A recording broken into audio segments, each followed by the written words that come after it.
if inspiration doesn't strike, I don't feel compelled to write the story. You know what I mean? Because time's a valuable thing. If you're going to invest the time in the story, it's got to be something that speaks from your heart.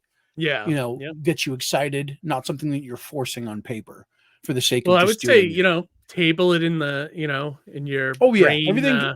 Filing cabinet, and then, you know, see if you can find that inspiration sometime. Yeah. You know? One other thing I do is, you know, if I get an idea, I like to sit on it for a little bit, because if I'm equally as excited when I finally sit down to put it to paper, then I know it's a good idea. If I have doubts, then I know I can maybe put it back away, and it needs a little bit more time working on it or thinking on it before it starts to come out again, you know? And I don't know if you guys feel the same way about that. I mean, I can tell you, I do sit on a story for a long time before I put any kind of outline together. Like I sit and just think about it, like what's going to happen, where it's going to go, what kind of, you know, beats you're going to cover in it, things like that. And then I'd say sometimes I can think about it for 2 or 3 months at least before I do anything, you know? I don't know. Yeah. How about you, Julius? What's your creative process when it comes to that? It's a little faster. So you know, when I come up with an idea and I'm excited about it, I dedicate a day or two to write out the entire outline, and I write it all out, and then I edit it about 2 or 3 times, and I store it away, hoping one day I could produce it. Oh, nice. And then you sit down with the first draft eventually, that kind of thing. Yeah. So I don't know. It's kind of I have so many stories stored in my hard drive.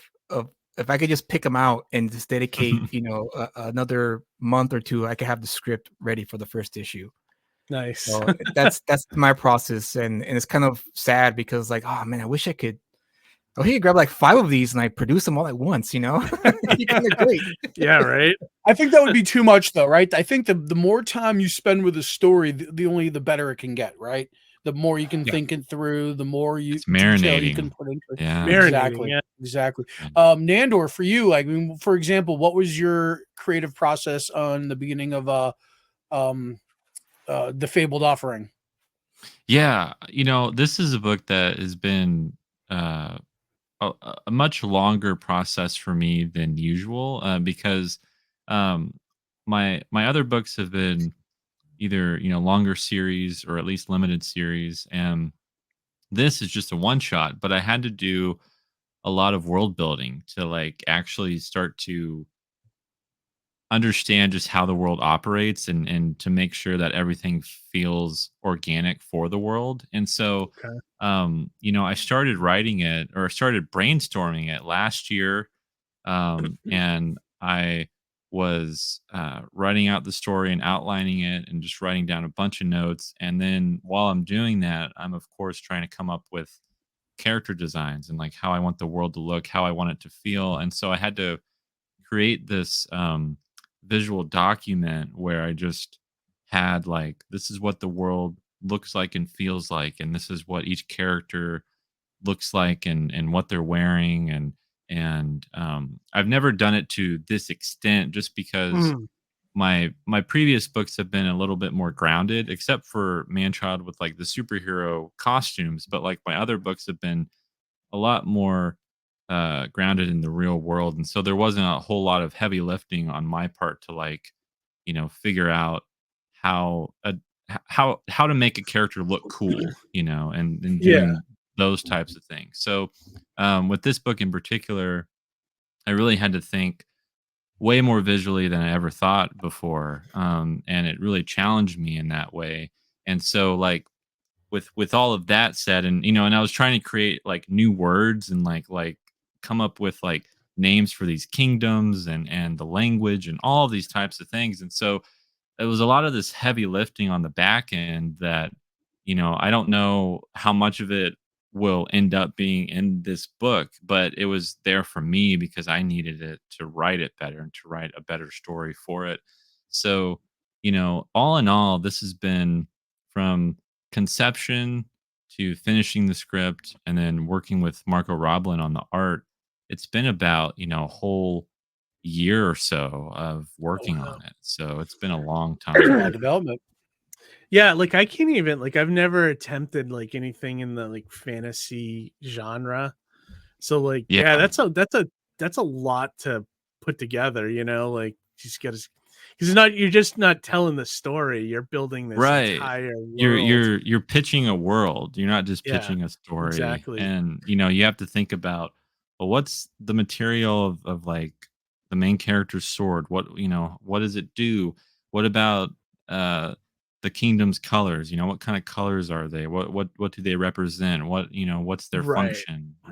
All that stuff that at first when I was working on it, I was just hitting one obstacle after another and being like, I have to know that, I have to know that, I have to know that before, because I want the reader to get into the book and not think about that, because you want them to be fully absorbed in it. You don't want them to second guess, like, why is this happening, or why does this look this Right. way? And that's something that I think George Lucas talked about at one point when he was working on A New Hope. The very first Star Wars movie was like, we're just gonna throw you in this story, and you're gonna naturally flow with it, because not everything is explained to you. There's not a whole lot of exposition that's just like poured out Yeah, to right. you, Like when they're on and you're Tatooine, they don't go into the history yeah, of Tatooine, but I right, like that right. though.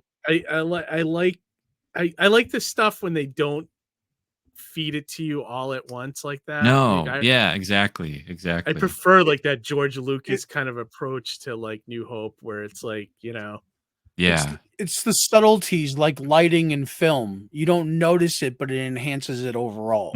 Yeah. You know what I mean? yeah, Yeah, like you don't wanna think about that. You don't wanna think like, how are they lighting this? Like it just captures you, and you're already in it, and before you know it, you're invested, and you're like, "Oh, wow." Like Yeah, I wanna know what's gonna happen.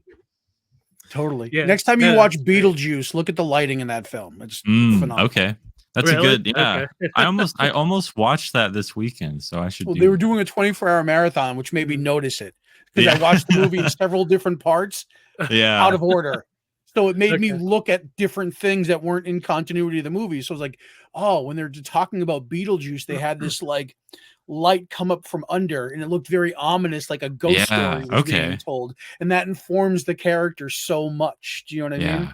Yeah. Yeah, interesting. And Huh. the same thing could be said for comics with coloring, shading, inking, Right. Oh, those absolutely. All that fine-tuned stuff adds. details where you don't notice it, but it enhances it overall.